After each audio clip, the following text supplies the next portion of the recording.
there, a warm welcome to yet another very interesting edition of Health Matters, a program reaching you from NTA Channel 12 Rio, your dependable station. And this program, we try to focus on health issues that will make you stay healthy and fit.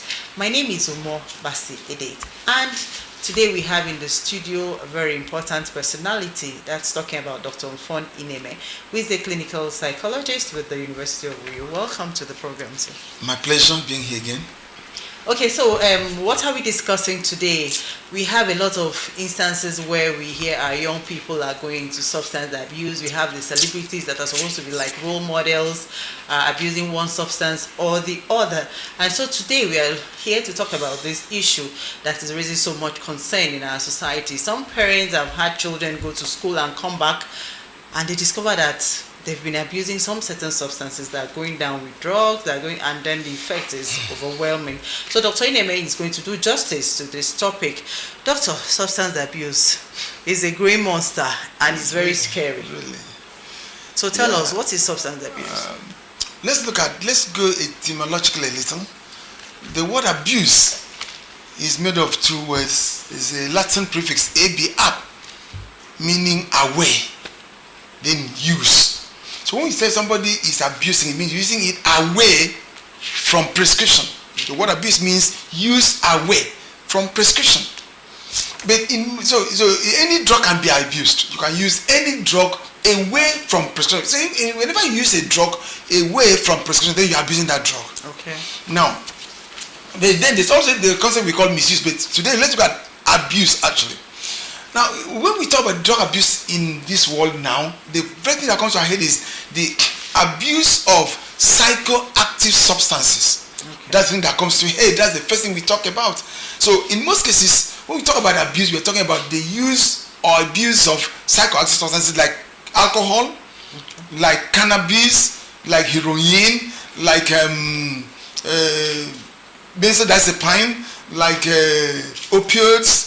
We have quite a number of them, and interestingly, new substances are coming up that were not there before. Hitherto were not there. In the past 2, 3, 4, 5 years, we've had new substances come up. I don't know where you get your thing, gush they call it, the one that they remove from the marrows of the dead people. They go to cemetery, to remove. That's what we are now saying. Let's provide security at the cemetery. Your young people are now, they go that far to remove the barrels of they remove the bones and look for what to smoke. Some even smoke petrol, put their nose on the tank of generators to smoke and to inhale and so on. So those are the things that some of the things that our children, our people, not children alone, abuse. Incidentally, someone will say, what leads to that? Now, in psychiatric settings, when we have people that come because of substance abuse, one of the questions we like to ask is there a family history of substance abuse in that family? Okay. Is there family history? Because sometimes it's also it runs in families, but it may not be purely genetic in this case. It may be a learned behavior. That you wake up, you are born to see your father smoke. So you learn to smoke. Unconsciously you learn. Or you are going to see your elder brother smoke, or your uncle smoke in their compound. Sometimes you learn to smoke with him. Unconsciously you learn to smoke. Another thing is that some people go into substance abuse as a matter of experimentation. Especially the young children, the teenagers. They want to experiment to see what is inside this thing. What is inside. The another issue is the issue of modeling. Some children choose models, especially in this age of social media, where our children have so much access to people, to information you want them to see, you don't want them to see. You may be surprised that your child is in the house choosing a model, probably a celibate. Is already a model to your child, and he wants to do what this person does. He discovered that this person does it, he does so well playing football, does so well acting movie because he smokes, because he drinks, because he does injection drugs. So the child also, because he wants to be like his model or her model, may choose to do what this model does. Because sometimes they have a way of knowing the private life of this individual. So they go that far. Some people even smoke some movies that Actors smoke openly to perform certain acts. Another thing is, people also take substances in an attempt to perform activities that could otherwise be performed without drugs. I'll give you an example.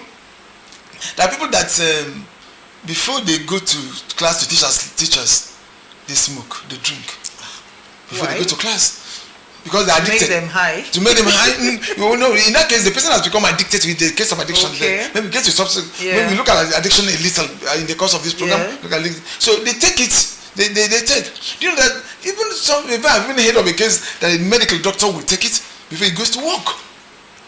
Okay, sometimes that one they have a defense. Some of them claim it's because of the blood they have to deal with. It's not enough. What of those who don't smoke? Of course. Who don't take those substances?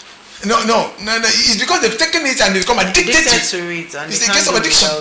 It's a case of addiction. No matter how and you also have the case of peer pressure, because now here in secondary school, children are already abusing. And because you want to belong, your peers will tell you if you must be in this group.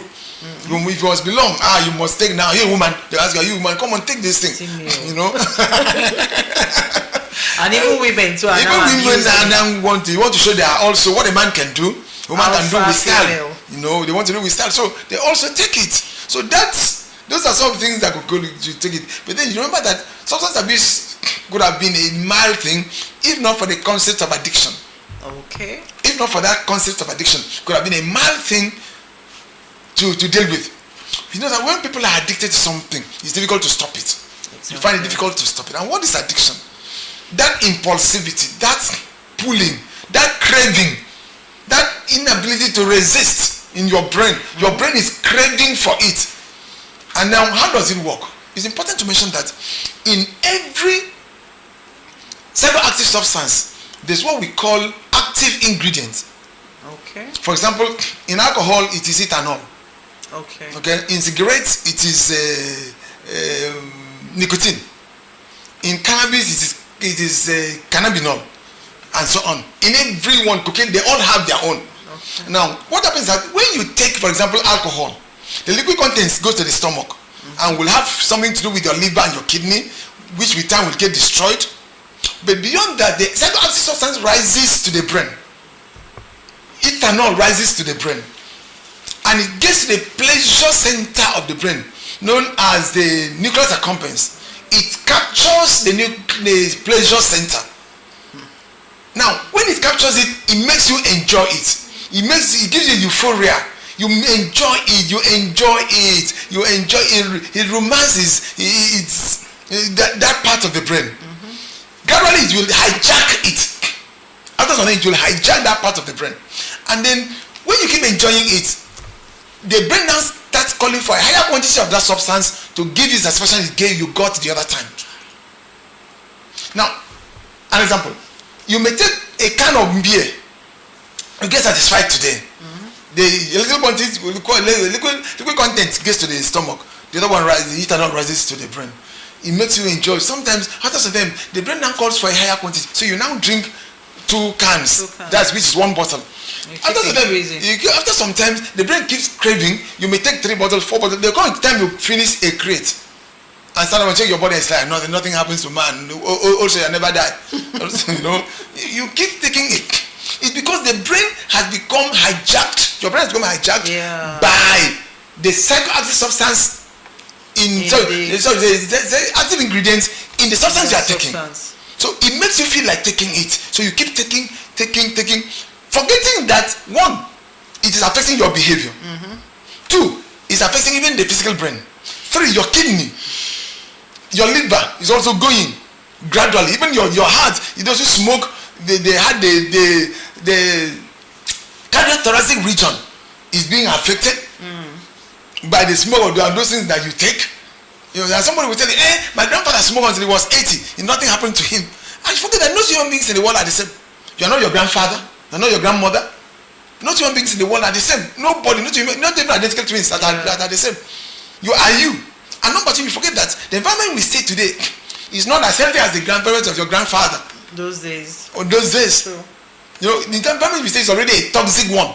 And so with that, after after some time, you find it difficult to stop it. It becomes a part of you.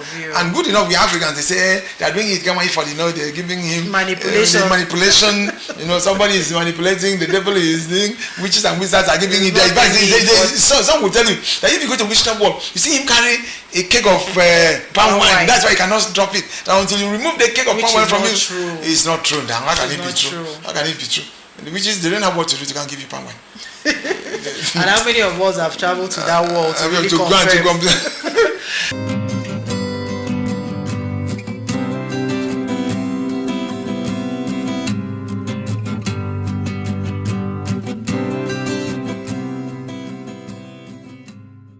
And if you're just joining us, the program remains Health Matters. We have in the studio Dr. Mfon Ineme, who is the clinical psychologist with the University of Uyo.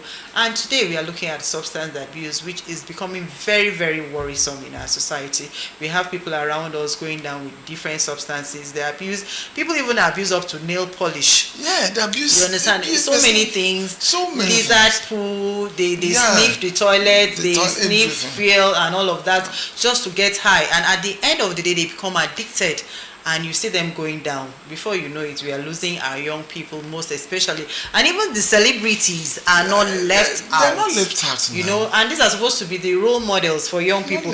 Okay, so Dr. Ineme, before I let you go, let's look at those symptoms of, because I have a family where one of their sons is actually down with substance abuse, and funny enough, nobody was able to decode early enough until it got bad. So what are those things that we are supposed to look out for? Well, a quick one. Let me do a roll call rundown quickly. Now, one is when you see a young man, a young woman in a rich family becoming a friend to a very low class people, watch out.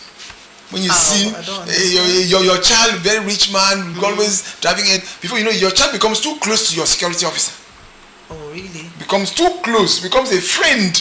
It may not be a show of kindness, it may not be a show of humility. Maybe there's something they are sharing together. In common. There's something they are sharing in common. So watch out. Once your child starts becoming too close, then number two, when he starts keeping late, starts coming back late, watch out.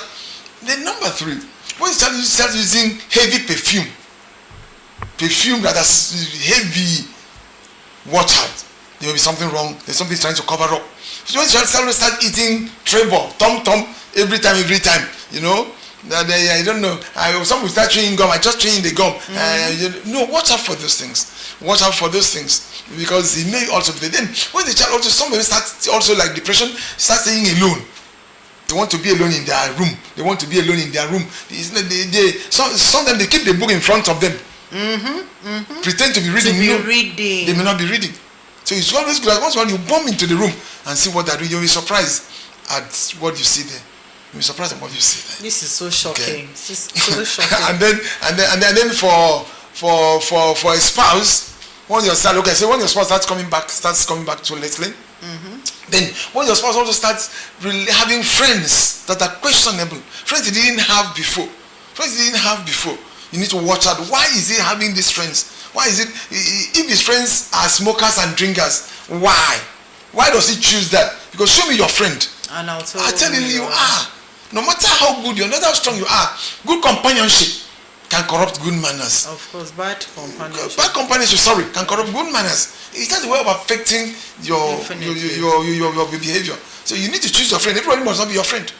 Everybody must not be your friend in life. Okay, Dr. Ineme, at the point of this addiction, it looks like it's almost difficult to cure this abuse. Is there any way we can manage it? Is there any treatment to substance abuse? Yeah, we can, especially if we detect it early enough. Okay. It can be managed. The one thing we need to do is that we must remove the stigma we assign to them. Okay. Number two is that we must also stop the criminalization of substance use in this country. Oh, we must stop it. The criminalization of substance use. We may criminalize substance business.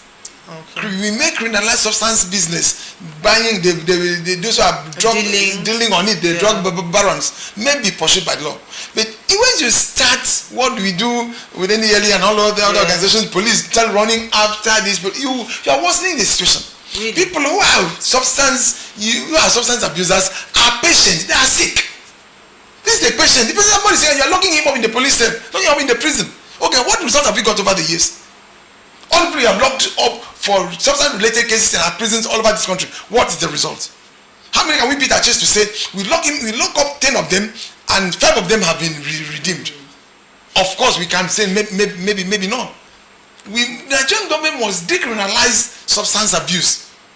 Make it open that if you have substance abuse problem, come out and be treated instead of being locked up in the police cell, instead of being locked up in the prison. We must go to that world. The world is decriminalizing substance abuse.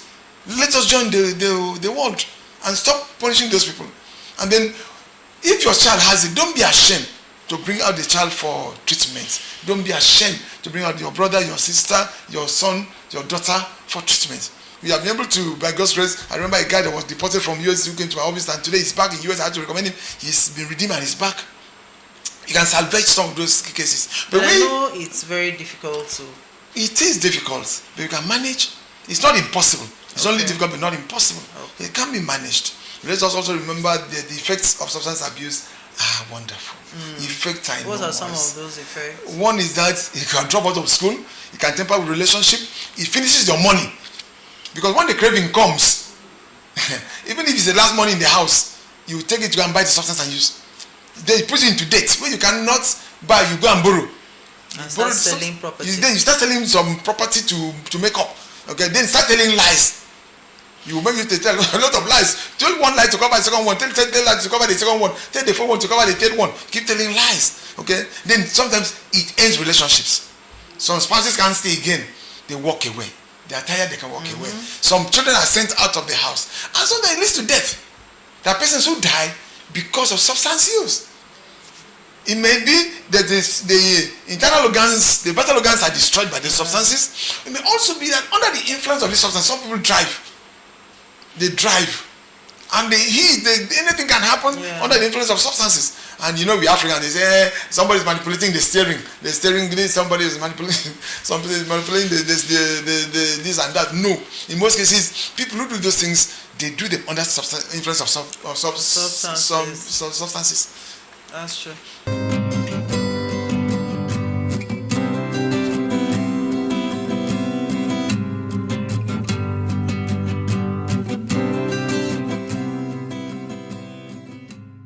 Okay, Dr. Eneme, before we let you go, I'm sure you have a parting word, some kind of advice to parents, to our young people out there on substance abuse. Yeah, I want to say that substance abuse is a mental health issue. It's a health challenge affecting all classes. It's not a class thing. Okay. The social class, the high class, the middle class, the lower, anybody can be affected. Therefore, please, let us learn. Let us learn to show love to these guys, show love to them as much as possible. And if you have the problem, come out to be treated. Come out. Luckily for Akwa Ibom now, we have psychology, we have other mental health experts all around the state. We have the Sion Hospital, you can get some treatment done there for you. We also manage some in my office where it is possible, and then some gets over it with time. So please, let's remove the stigma, get close to them, love them, and then understand that it is not over. As long as you are breathing, you can come out of it, you can be assisted. Thank you so much. Thank you so very much, Dr. Mfoni Neme. That message is very, very reassuring, because some people have lost hope on their siblings, family members, spouses, just because they think it's over, when it's actually not over. Okay, so thank you so very much, Dr. Mfoni Neme. It was nice having you in the studio. My pleasure. Okay, so it's Health Matters, and I remain your host, Mo Basedit. Let's do it same time. Next week. Bye.